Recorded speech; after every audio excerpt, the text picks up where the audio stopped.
This is Whitley Strieber, and this is Dreamland. You've reached the edge of the world. I'm going to begin today's show with a poem, a very brief poem, and then we're going to talk to someone who is quite wonderful about someone who was also quite wonderful. Don't you wonder sometimes, after dark, stars glisten like ice, and the distance they span hides something elemental? Not God exactly, more like some thin-hipped, glittering Bowie being, a starman, or cosmic ace hovering, swaying, aching to make us see. We're talking about David Bowie today, and we're doing that with a legendary figure, Timothy Beckley. You want to find out just how legendary Tim is? Go to Amazon.com and just search on his name. You will find there the odd book. In fact, about 200 odd books. Am I right, Timothy? Yeah, that's about correct. Now, don't think that I wrote all of them, but I co-authored them, wrote some of them, and am editor-in-chief because I have my own little publishing company that's been going on since the 1970s, Inner Light Global Communications. Right. And you also have a YouTube channel called Mr. UFO's Secret Files. Indeed, we have over 70 videos and audios. I do a weekly podcast myself these days. It's exploring the bizarre. And we've had some very exciting shows. I mean, we've had many well-known individuals, ufologists and paranormal researchers, just like you have had. But we also go for the person who may not have that much exposure, but who has something very interesting and exciting to say. And, Whitley, before we start our conversation, I just want to jog your memory a little. Do you know the last time that we actually spoke in person? I do not. Okay. Well, it was at Barnes & Noble, and your friend, now let me get his name right, was it Timothy Greenfield Saunders? Greenfield Saunders was there. And you were seated next to Lou Reed. That's right.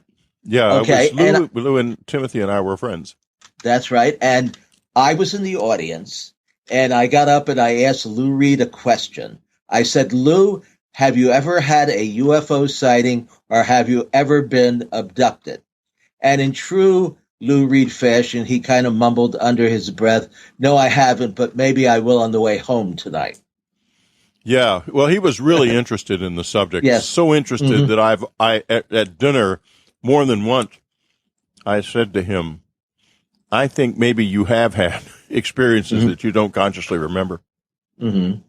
And that could well be the case. But of course, he was another rock and roll legend that has left us recently. Yeah, we seem to be losing them pretty rapidly now, which is very unfortunate. Well, it's like my doctor says. He says, in my practice, I have 100% death rate. I want to warn you. Oh, God. Yes, indeed. But we do. I mean, we're going to. Yeah. It was a fabulous time. And wonderful. These were people with magic in them. And David Bowie was the most magical of all the magicians. Indeed. I will never forget when they called me and told me he was going to be in The Hunger. Oh, yes. And I thought, my word, can he act? And, yes, he could act. He was brilliant in that movie. That and The Man Who Fell to Earth were his two great movies. But, I know something else about him. And unfortunately, I am committed to secrecy. But that doesn't mean I can't talk to other people who know about it. Oh, my goodness, yes. And aren't committed to keeping their mouths shut. That's correct. And that's why you're here. Mm-hmm. Well, David Bowie did mention me in his biography that came out maybe about 4 or 5 years ago. And we had some communications back in the early 1970s. That period of time was very, very busy for me, Whitley. In fact, every period of time has been very busy because I am the king of all unpaid media. And I was busy doing a lot of things. I was promoting a lot of the local rock bands in New York City. It was just at the start of the glitter or the glam rock era. We had bands like Teenage Lust, the Magic Tramps, and of course, the New York Dolls. The bass player in the New York Dolls was Arthur Kane, who became a fairly good friend of mine. In fact, I'm still in touch with his wife, Barbara, and he used to come to our UFO conferences when we had them in San Diego and Phoenix, and I would talk to him a couple of times a year. And I was always very excited, because here I would go to see the Dolls perform and be in the first or second row. And then finally, when I started doing shows, he was in the first or second row. And he was a charming, individual. And of course, the band got back together. The Dolls got back together after many, many years. And he had invited me backstage. They were going to perform at Randall's Island in New York City. And he passed away on my birthday, July 13th. And I never got to see him again. But the early 70s was a busy time. In addition to promoting the rock and roll bands, I was also publishing the UFO Review, which was the world's only flying saucer newspaper. And, in those days, it was self-distributed, but we would print nearly 30,000 copies for UFO publication. That's not bad. We wish we had one today that would that was published, in the English language and actually printed, although we are thinking about starting up the review again. I was also a stringer for many of the tabloids like the Inquirer, the Star, and the Globe. So I got to meet a lot of the celebrities. But perhaps most importantly of all, I was the chairman of the board, the CEO, and I say that kind of jokingly, of the New York School of Occult Arts and Sciences. It was one of the first metaphysical centers in the United States, and they started to grow like mushrooms, wild mushrooms all over the country. There was a metaphysical center and bookstore in almost every place. And I had some of the most outspoken presenters on the paranormal of that era, like Cleve Baxter, who, of course, did the experiments with the plants having feelings, Dr. Stanley Krippner, who was running the Dream Laboratory at Maimonides Hospital. And then we had other individuals who would come in and give lectures. We had almost something going on almost every night, lectures, workshops, seances, you name it. One of the individuals who came and spoke to our group on a regular basis was a very attractive, very charismatic lady by the name of Wally Elmlark. Wally Elmlark has since passed away, but she was a bespectacled individual full of glitter and glamour and wore all kinds of silver jewelry and had long black hair with a green streak in it. She was very charming, very attractive, and very much into the occult. Now, Wally also wrote a column for a magazine called Circus. Circus was the heavy metal. Now, when I use the term heavy metal, I don't mean like the heavy metal today, like garage band sounds and stuff like that. We're talking about Led Zeppelin, Alice Cooper, Judas Priest. That was heavy metal in those days. I mean, you could still listen to it without putting earplugs in. And, right. and so she knew everybody because, again, she was charming and charismatic. And a lot of these bands were just starting to break out, and they wanted to get into her column and be exposed in Circus magazine. So she met David Bowie on his first tour when he came to the United States for the first time as Ziggy Stardust. They had a press conference at the RCA building in New York. He was on RCA Records, and she introduced me to David Bowie for the first time. We had a minor conversation. He told me he enjoyed science fiction. And I found out later on that actually as a teenager, he was an associate editor of a UFO newsletter that was published in England. And That's he did very have interesting. Yes. He now, did have Wait. We got to take a brief break for our free subscribers, our free listeners, and then we'll be right back. Supernatural is coming.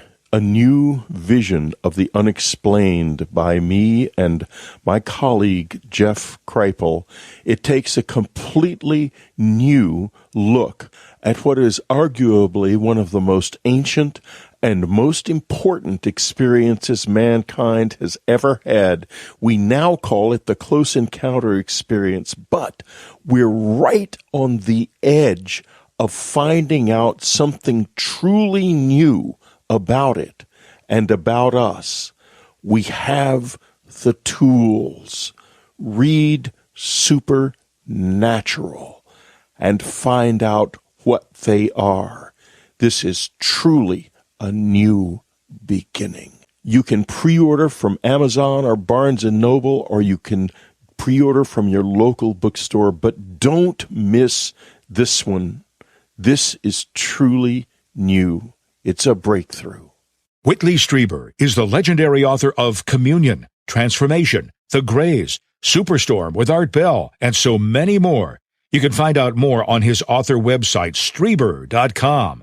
Get his great new Journey to Dog Heaven, his classics, The Wolfen, Transformation, rarities like The Wild, and so many more. Strieber.com. And join Whitley on his Facebook group, Supernatural. Follow him on Twitter, Whitley Strieber, author of Wonder. Unknown Country offers you more than any other website of its kind in the world. Join our community. Subscribe today. You need us, and we need you. We're talking to Timothy Beckley about David Bowie and his magical and UFO experiences.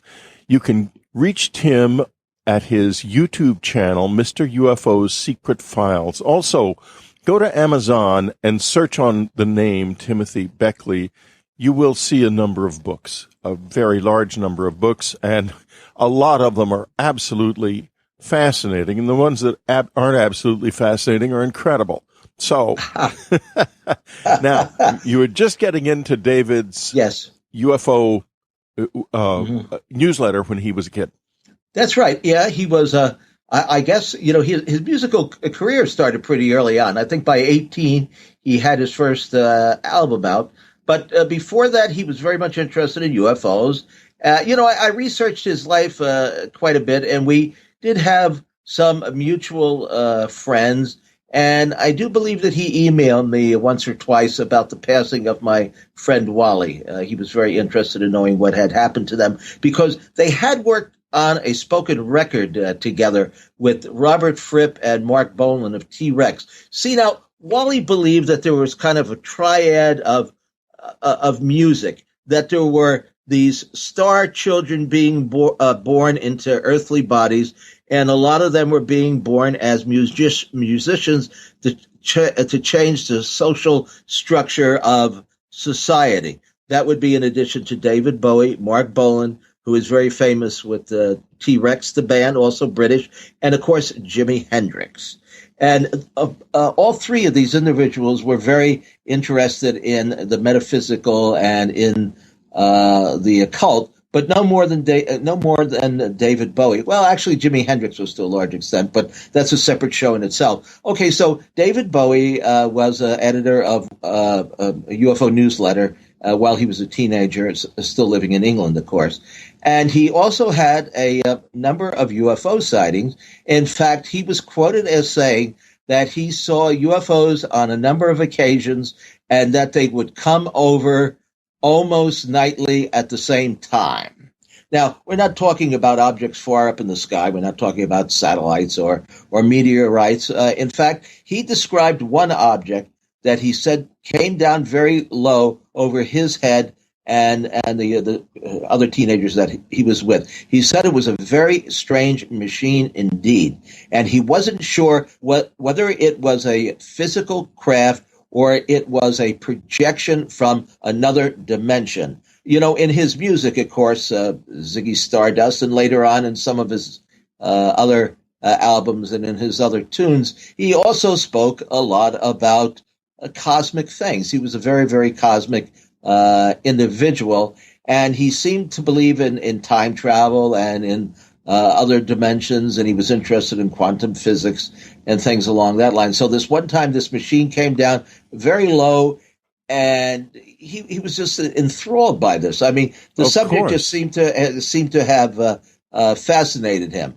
And of course, now not only just UFOs, but other aspects of the occult as well.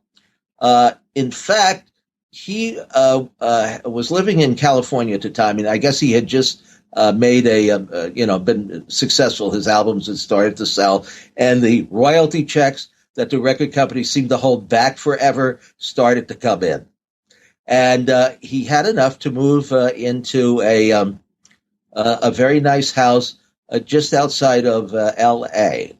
The only problem is that apparently Satan lived in the same house. In fact, Satan inhabited the swimming pool. Now, I know that this is a very bizarre story, but you can find my... We're here to listen to bizarre stories. All right. That's what it's about. I know you have. Hey, I listen to your program. You can get pretty bizarre. But so anyway, he called. He wanted to have an exorcism. Listen, before we go to this great story, we got to take another brief break for our free Dreamlanders.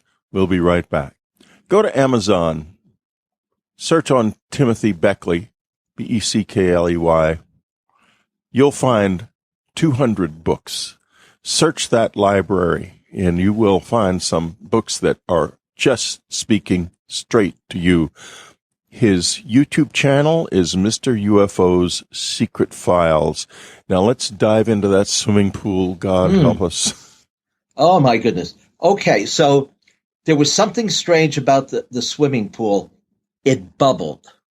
So, and also there was apparently a silhouette or a shadow on the bottom of the pool that looked very demonic. Now, I have to say, as a footnote, and this is something that David does not deny. It's in his book. He's written about this, so I'm not talking out of turn. He was very much into the substance cocaine at that time. And, of course, that can make you hallucinate if you stay up all night for 3 or 4 days and do what some people might consider to be mystical powder. But you can certainly overdo it, and he admits later on in life that he did. Anyway, there was this shadow of some demonic being in the bottom of the pool. So before he would buy the place, he insisted upon an exorcism.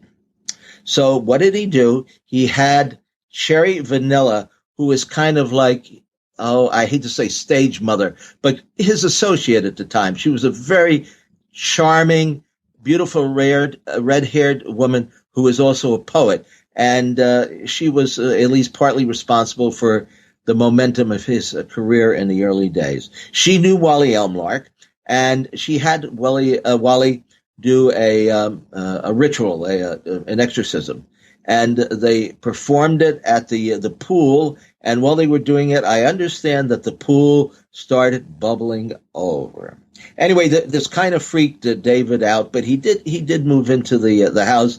Although I understand that the stain at the bottom of the swimming pool never completely disappeared. He was also worried that witches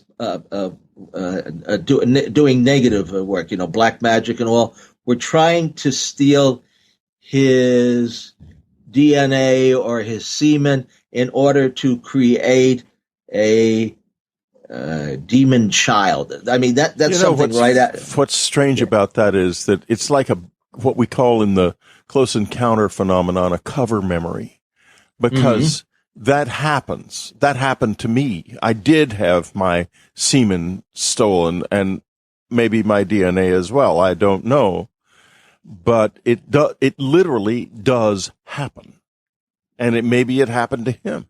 Mm-hmm.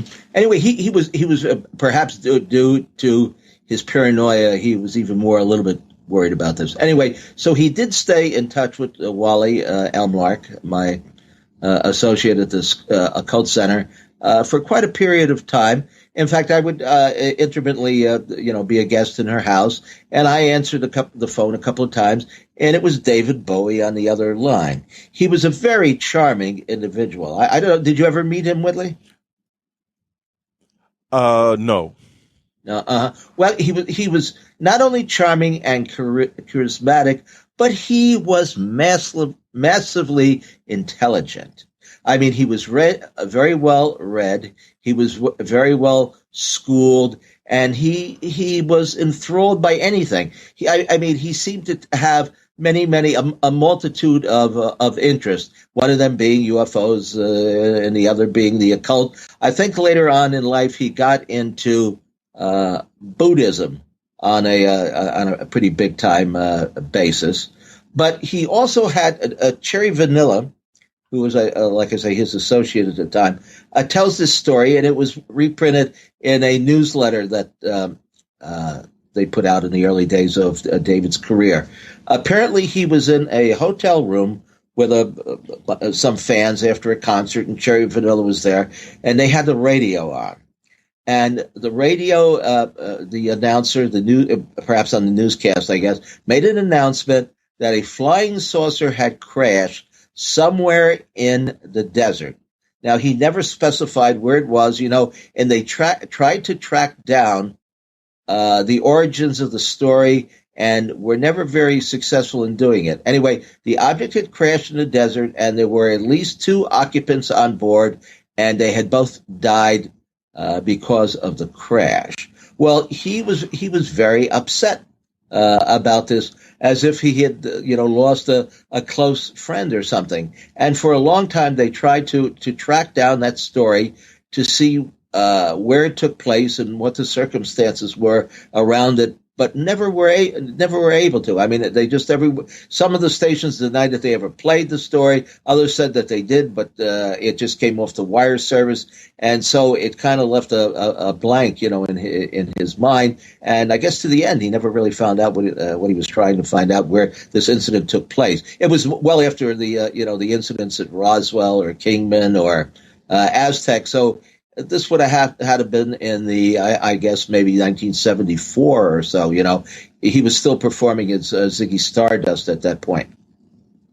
Yeah, he had also, he mentioned, I believe, to who was it, Bruno Stein, about this seeing a UFO being repaired in a field in Missouri.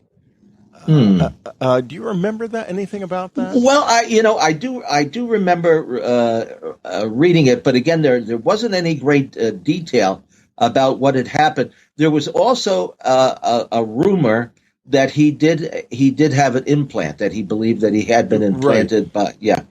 But I don't really have any information on that. And there's nothing that was ever recorded, as far as I know, in any of his, autobiographies or any books written about him. I have tried recently to get in touch with Cherry Vanilla, who was his associate at the time and who was interested in all these subjects, to see if she could provide me with any more information. I did get a response back through Facebook, but it wasn't from her. It was from someone who runs her Facebook page, which I'll never quite understand. But anyway, I'm hoping that I can get an interview with Cherry Vanilla and she can clarify some of these early experiences that David had. Starting in the late 60s, there was a hidden occult invocation, a calling to the dark side that was initiated by Kenneth Anger in his invocation of my demon. I have a very interesting, Whitley, one of my big things outside of UFOs is synchronicities. I have had so many of them that are beyond coincidence. I mean, just totally bizarre synchronicities. I've done whole shows, about the subject, but I actually met Kenneth Anger. I was having a UFO conference, promoting a UFO conference in Palm Springs. And it was the middle of July, but I managed to get all the facilities for free because I told the owners of the managers of the hotel, I'm going to come in on a weekend where you got nothing planned, but I'm not going to pay any big money. And they went along with it. I was celebrating 50 years of the UFO contactee movement. So we had a nice size crowd. In fact, Robert Weiss, who did the Day the Earth Stood Still, was our keynote speaker. Wow. And Oh yeah, oh yeah. Well, Very hey, cool, very yeah, cool. yeah, absolutely. Well, let me tell the story. Okay, so we're setting up shop. It's like Friday afternoon, and we're downstairs. We got all the facilities that we need, and the vendors are coming in and starting, to bring in their hand trucks full of books and things like that. And I'm setting up my table there, administration table, and my newsletters and magazines and so forth. And a few members of the public are starting to trickle in. And they stop at the table, they pick up some literature, and they put it back down. Okay, so somebody passed by the table, a gentleman passed by the table, and he had a stack of mail in his arms. Apparently, he had just been to his post office box.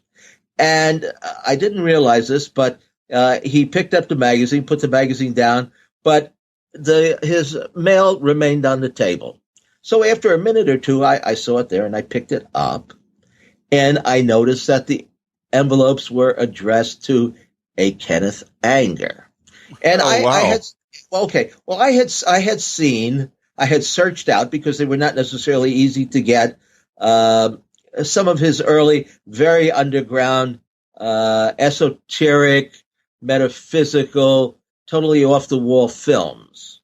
Scorpio Rising, I think, was the one that they had Jimmy Page, who had lived in the house that across in Loch Ness, where Aleister Crowley also resided for a while, and some people think that Crowley may have even conjured up the Loch Ness monster. Monster, that's right. Oh, okay. Well, we can go back to this, but I have an interesting experience about that, because again, it's a rock and roll story. So anyway, I said, "Oh boy, if this is the real Kenneth Anger, I'd like to shake his hand and say hello." So I followed the gentleman down the hall. And I said, "Excuse me, sir, you left your mail on the table." And he says, "Oh, thank you. I just was at my post office box," and so forth and so on. And so I asked him, I said, "Are you Kenneth Anger, who is the filmmaker, the avant-garde?" That would be the right word, I think, right? Avant-garde filmmaker. And he said, "Yes, I am." And I was very excited. I said, "Well, are you coming to our conference this weekend?" And he said, "Well, I would really like to, but I don't have the money," because none of his films really made any big dough. He did, of course, have the best-selling book, Hollywood Babylon, but that was his main score, I think, in life financially. Anyway, I said, "Kenneth, you must come as my guest." So I seated Kenneth Anger next to Robert Weiss during the evening facilities, and introduced the two of them together, which I thought was one of the high points of my career, because I'd always been interested in film. I've made a few movies. Yeah, this is so amazing. But yes, we've got to take another brief break for our subscribers, free Dreamlanders. Thank you very much for listening. You've been listening to Dreamland. Be sure to tune in again next week. Dreamland is brought to you by UnknownCountry.com and our family of subscribers. Our science reporter is Linda Moulton Howe. Our webmaster is Daniel Stiegel. And I'm your Dreamland announcer, Brian Arnold. Thanks for listening. We'll be back next week.